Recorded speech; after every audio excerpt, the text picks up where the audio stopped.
And House of Names is an entirely different book because it's really ostensibly set in ancient.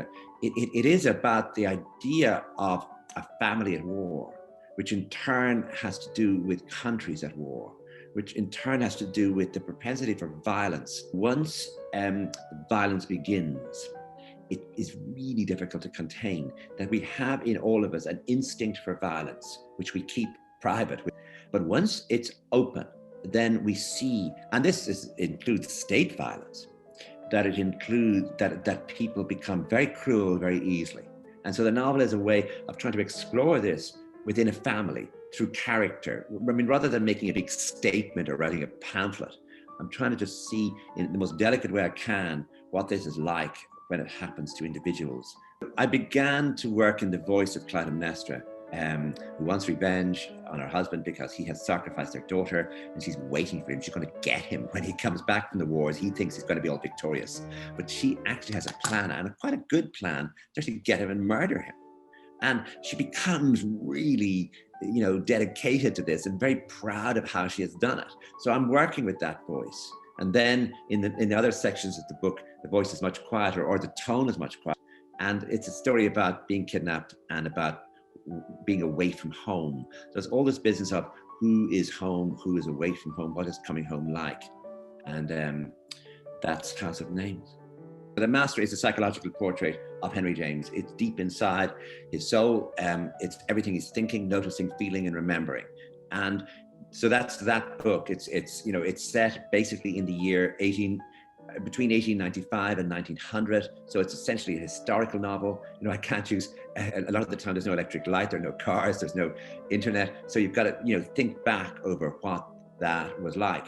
Huge amount of information about Henry James, not only the books he wrote, but for example, his brother wrote books, his sister kept a diary. There's a biography of his two younger brothers. There's a biography of his father. They're all his letters, his brother's letters, his notebook. So we had this massive information. I think if you gave that information to a lot of people, everyone would select different parts of it for a novel. I took 11 chapters. The interesting thing about James is he kept so much secret that he was probably homosexual. In other words, he loved women, but he was probably homosexual. He loved his family, but he got away from them as quickly as he could. He was really quite rich, but he spent his time pretending he was poor. He was a great social creature. And so all of these ambiguities and dichotomies exist in James. One of the things the novel can do, which I think other art forms cannot do as well, is show you the difference between what someone is thinking and what someone is saying.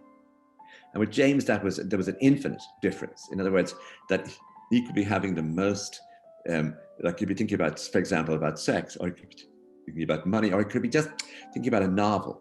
But in the room, he would be behaving like a social animal. I mean, talking as though it was natural.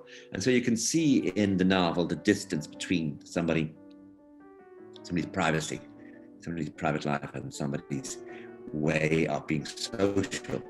So it really is about the private life. He's alone a lot in the novel. So I have to work very hard at making his thoughts interesting, making his second thoughts even more interesting, so that you're not just dealing with the dull life of a dull man in a dull book. The whole point is to make this exciting and to give it a sort of drama.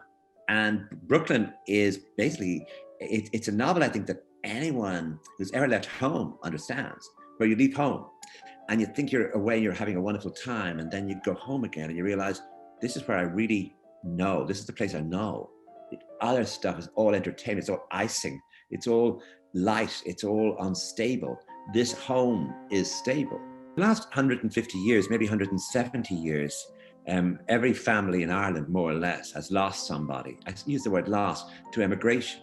Because if you lost somebody to America, they tended, until the 1950s, maybe the 1960s, they tended never to come home again. So you had a 20-year-old daughter in the family who really loved her, and she just one day was waived and she was gone. You got letters, but it didn't make any difference. And maybe she came home 30 years later. So you have the idea, it's the back of everyone's mind in Ireland, that there's Australia, New Zealand, England, of course, and America for people to go to if there's an economic downturn, or there's just someone in the family who just wants to travel. And so I became interested in this idea of what that leaving home did to the soul, did to a young woman who is in every other way sort of normal, except that she's gone on her own with a suitcase to America. What happens, for example, if she falls in love? What does that love feel like? Is it the same sort of love as she would feel at home in her own town? Or is it being away makes things easier or more difficult? So I'm trying to trace that. I mean, again, without writing a pamphlet or, you know, getting involved in any polemic about immigration or you know, home, just to show in sentence after sentence after sentence how she feels, what it is she feels, and the sort of fragility of emotion and sensibility under the pressures of being away from a comfort zone.